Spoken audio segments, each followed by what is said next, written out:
YouTube, what up? So today there is something that is like really heavy on my mind. I heard someone at my job mention this, and I'm just not understanding it. Okay, home equity, stock equity. Home equity is the value of your house.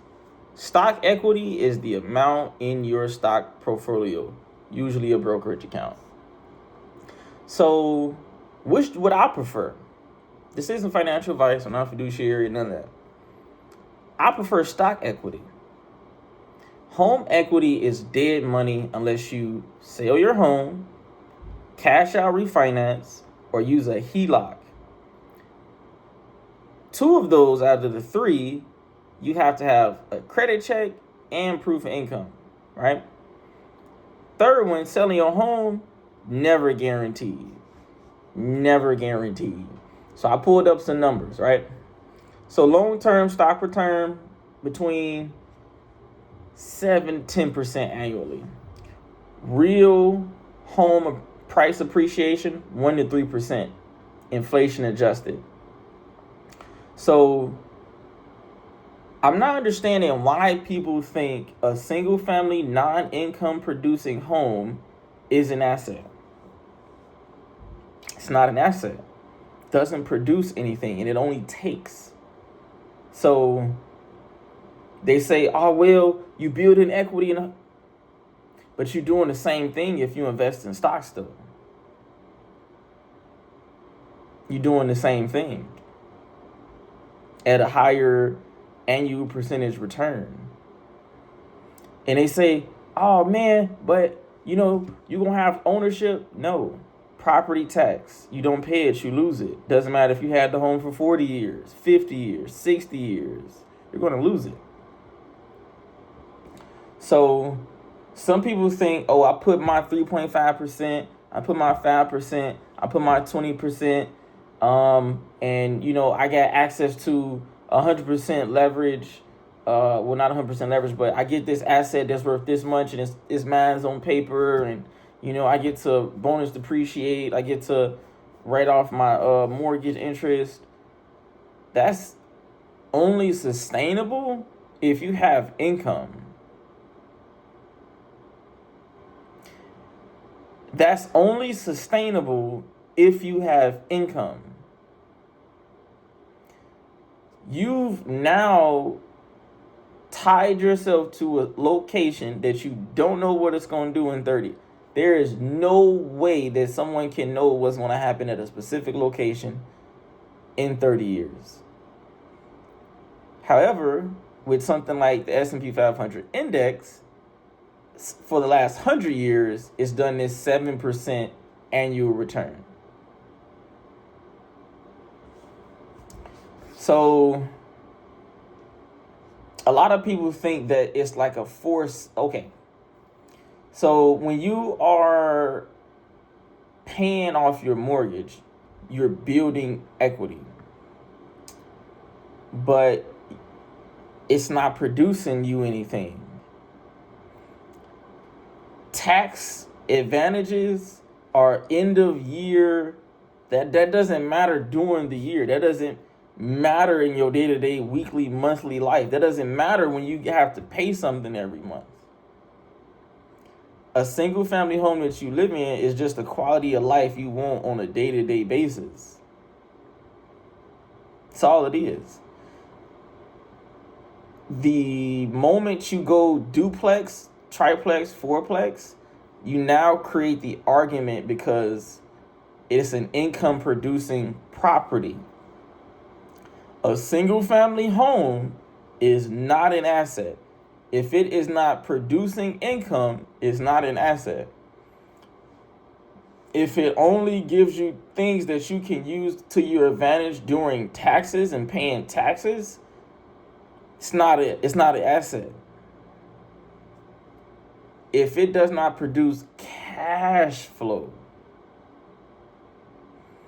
and every time I hear about someone doing a cash out refi, you're essentially putting another mortgage on your home. but you still got to pay off. I could get a S block. And some people say, oh man, what about a margin call? If I got $1 million portfolio and I use 10%, 10% of $1 million is 100,000. It is almost at a zero of my portfolio losing 90% of its value.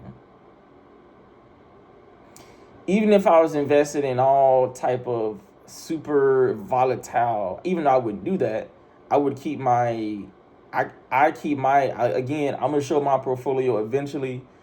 I would never use more than 10% if my portfolio was that big. If it was smaller, maybe 15, 20%, no more than 30, but maybe 15, 20%. But at $1 million, I would take out, 10%. And I get interest only payments. And a lot of people say, well, how do you, again, the information is all out here. At this point, they've leveled out the playing field so much that anyone that can't survive in these type of waters, you probably deserve to drown. And I hate to say that, but it's like you got people still using outdated ways to build wealth. They done made transaction fees for stocks at zero.